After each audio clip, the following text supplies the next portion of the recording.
To remove the headliner, you'll have to start by removing most of the trim pieces from inside the interior. It helps to have two people to move the headliner around, as it's a little cumbersome and kind of fragile. Alright, so we've got the headliner out of the Cherokee, and you can see all the air bubbles where it was sagging and failing. So what happens with these, no matter how many times you try to reattach the fabric, it's the failure in this foam right here. So if you look closely, there's this thin layer of foam, and that's where the glue fails.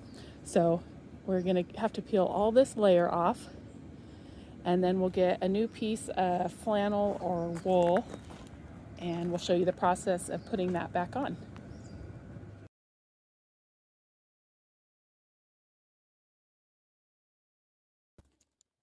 So I've had success peeling strips of the foam off, but if yours isn't easy to do, last time we did the Comanche headliner, we used a wire brush, and you can get some of that layer of foam off with that too. So if it's not peeling off easily, do it with the wire brush. Also, I recommend gloves because this is fiberglass and you start to get little fiberglass shards if you don't. All right, we got the layer of foam off. We're ready for the next step.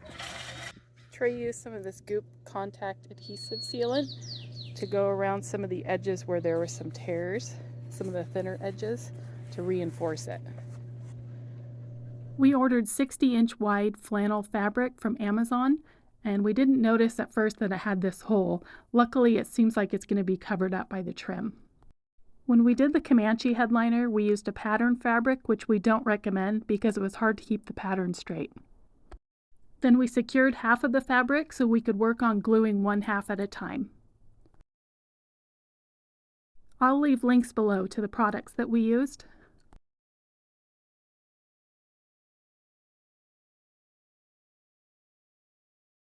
We folded the fabric over so we could apply glue to half of the headliner and half of the fabric.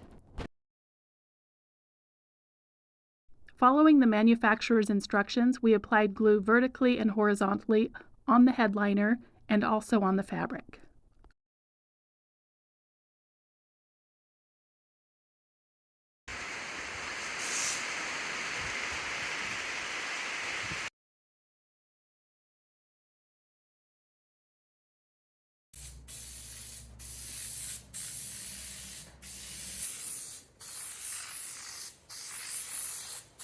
Then we gently folded the glued fabric onto the glued headliner, working from the middle with your hand.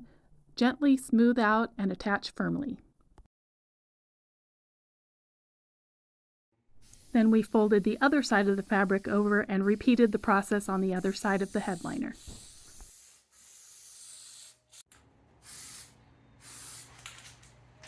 Applying glue to both the headliner and the fabric. Then again, we folded the glued fabric onto the glued headliner and worked from the middle to make sure that we didn't have any bubbles or creases.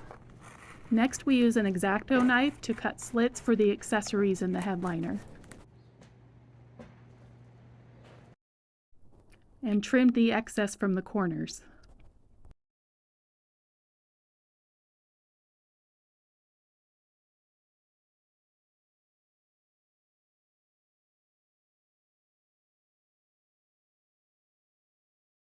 Again, we use the Goop sealant to attach the fabric around some of the accessory areas. Trey installed this sound deadening material, followed by double reflective thermal insulation under the headliner. Once you get the headliner up, you definitely need two people, and then there's 4 clips, one on each corner, that attach it to help hold it in place while you mess with all the rest of the attachments.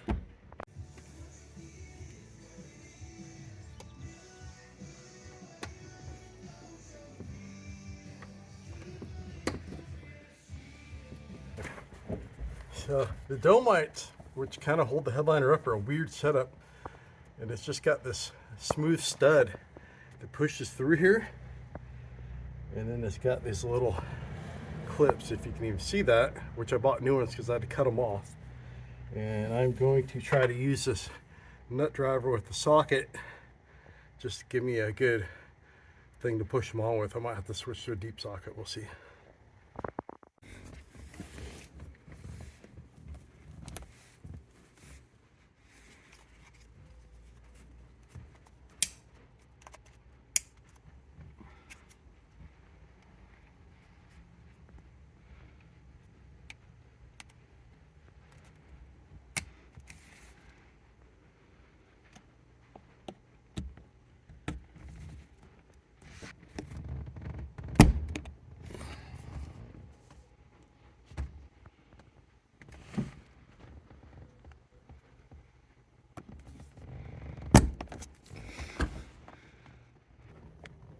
So there's a little tab that was supposed to tuck under the headliner that we missed. So Trey is just pulling those back off so we can seat that right and do it again.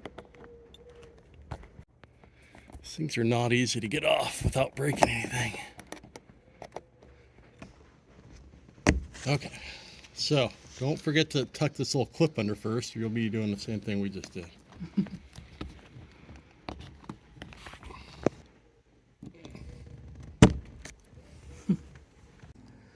All right, I'm just finishing up our headliner install, putting the trim back on. I'm not going to cover that step by step, but if you pay attention to the seams, you will, especially when you tear it apart, you'll see, you know, what needs to come apart in what order. And I recommend when you do put it back together, especially if it's been a while, because we took ours apart months ago when we were getting ready for paint, just throw a screw or two in each one, and that way if you do have to backtrack, you don't have to take the whole thing completely apart. And it's a great time to replace your door weather strips if you need to do that, because they're overlapped by the trim. And that way, I've tried to sneak it in there before, but a lot of times you'll look crack in the trim being it's plastic and 30 years old. So if you do need to replace that, it's a good time to do it. And here's the finished product all put back together.